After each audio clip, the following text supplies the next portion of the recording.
We do want to focus a little bit on commercial real estate right now. Our next guest, Morris Chen, portfolio manager at DoubleLine Capital, specializes in that space, and pleased to say that he joins us right now. And Morris, I want to start off here with kind of an interesting look at some of the bets that some people have been making, particularly when it comes to regional banks and regional bank debt. And I noticed, at least in the story, the Bloomberg reporting, it says that DoubleLine's not quite on board with this, and that has a lot to do with this idea that the commercial real estate stress that we all were freaking out about still hasn't run its course.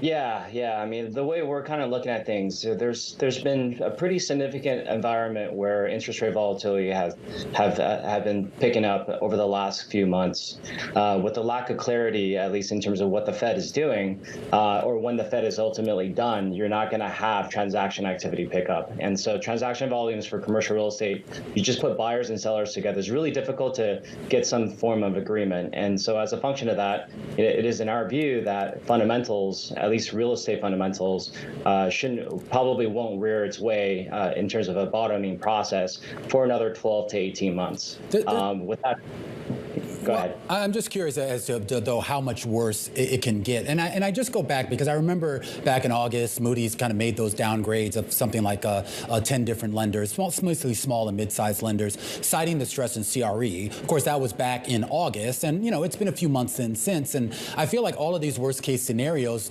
just kind of, I don't know if they're being deferred into a later date, or if they're just never going to materialize because the economic fundamentals aren't going to allow for it.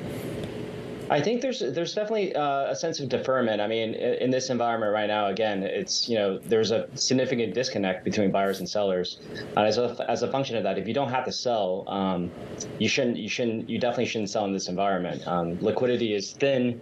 Financing markets are somewhat closed at least at this juncture for certain property types, and so it behooves at least if you're a lender and you're thinking about your loan and a loan that's prospectively in default, you really should evaluate all options on the table. It's the first option is probably not the best option, at least in terms of selling a property or foreclosing and selling property in this environment. So I think what we're seeing is lenders are working with borrowers and giving borrowers some time.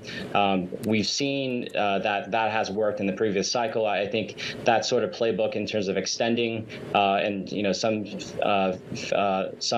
prospects have coined the terminology extend and pretend. But that extending provides a runway for borrowers and as well as lenders to work out the loans. So where do you see the best opportunities right now?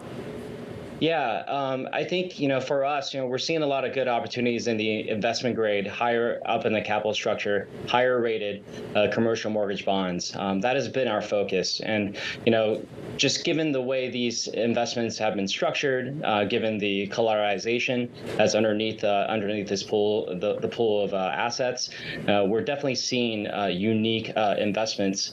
Now, with that said, it is an active management role when we're going through this process, and we're doing a significant amount of security selection. We're digging through the piles and piles of securities that are out there and trying to pick and choose and find the best securities that we can for our investors. This is not a passive world where you can blindly buy commercial mortgage bonds. I mean, just given the idiosyncratic risks associated with CRE at this point, I would say that there's definitely value. We're finding investments in a world where the market has somewhat of a bearish view on the real estate market. That bearish view also portends into opportunities. So that's how we're going through the market and finding investments. Morris, I like that phrasing, that it's not a blanket buy right now. And with that in mind, given that active management approach, where are you staying away from right now?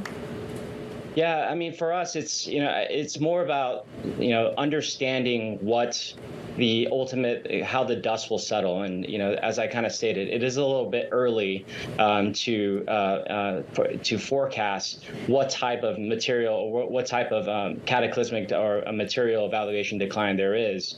And so as a function of that, we are staying, again, in the highest quality component of the capital structure. We're focused on assets that have cash flow, that have durable cash flow, flow. We're focused on properties that can reprice in an environment where, just given the uncertainty. And so it's just like companies. Companies have pricing power. Some property types also have pricing power. Apartments, by way of example, in certain markets, or whether it's hotels in certain markets.